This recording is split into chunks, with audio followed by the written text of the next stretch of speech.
Infections ఎక్కువగా వస్తుంటాయి. Dengue, typhoid, malaria వంటి విష జ్వరాలతో హాస్పిటల్స్ కిక్కిరిసిపోతాయి.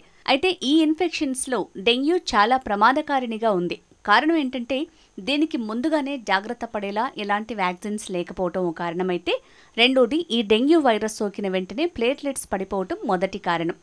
ఈ డెంగ్యూ జ్వరం సాధారణ జ్వరం నుంచి హెమరేజిక్ ఫీవర్ అంటే ప్రమాదకరమైన జ్వరంగా కూడా మారుతుంది. కానీ కొన్ని రకాల జాగ్రత్తలు తీసుకోవటం వల్ల ఈ డెంగ్యూని నివారించవచ్చు.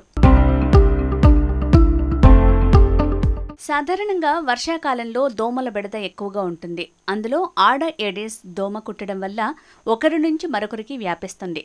ఈ వైరస్ 4 రకాలుంటాయి. అవి డెన్ 1, డెన్ 2, డెన్ 3, డెన్ 4. ఇందులో ఒక రకం వైరస్తో ఒకసారి మాత్రమే డెంగ్యూ వస్తుంది. రెండోసారి, మూడోసారి మరో రకం వైరస్తో జ్వరం వస్తే దాన్ని తీవ్రంగా చూస్తారు.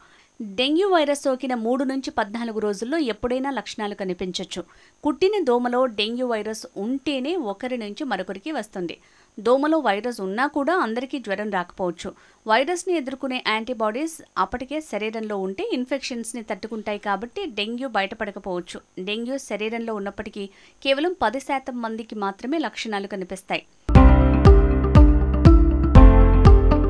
101 నుంచి 105 డిగ్రీల ఫారెన్హీట్ జ్వరం ఉన్నట్లుండి రావటం, తీవ్రమైన తలనొప్పి, నడుం కింది భాగంలో తీవ్రమైన నొప్పి, కళ్ళు మండటం, కండరాలు, కీళ్ల నొప్పులు, వాంతులవుతున్నట్లు అనిపించటం, డీహైడ్రేషన్కి గురి కావటం వంటి లక్షణాలు కనిపిస్తే వెంటనే డాక్టర్ని సంప్రదించాల్సి ఉంటుంది.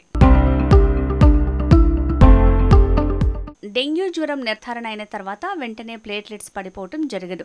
మొదట మామూలు డెంగ్యూ జ్వరానికి పారాసెటమాల్ టాబ్లెట్స్ వేస్తే సరిపోతుంది.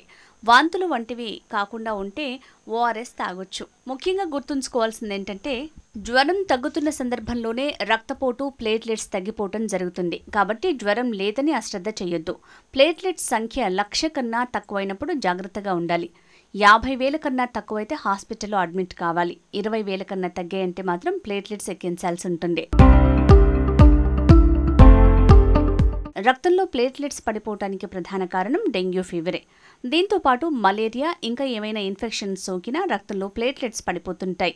అలాంటప్పుడు కొన్ని రకాల పండ్లతో వెంటనే ప్లేట్లెట్స్ పెంచుకోవచ్చు. అవేంటంటే బొప్పాయి తినటం వల్ల పడిపోయిన ప్లేట్లెట్స్ పెరుగుతాయట. అయితే పండుతో పాటు బొప్పాయి ఆకు రసం తీసుకున్నా కూడా ప్లేట్లెట్స్ కౌంట్ గణనీయంగా పెరుగుతుందట. అదేవిధంగా దానిమ్మ తినటం వల్ల కూడా ప్లేట్లెట్స్ సంఖ్య తగ్గకుండా చూసుకోవచ్చట.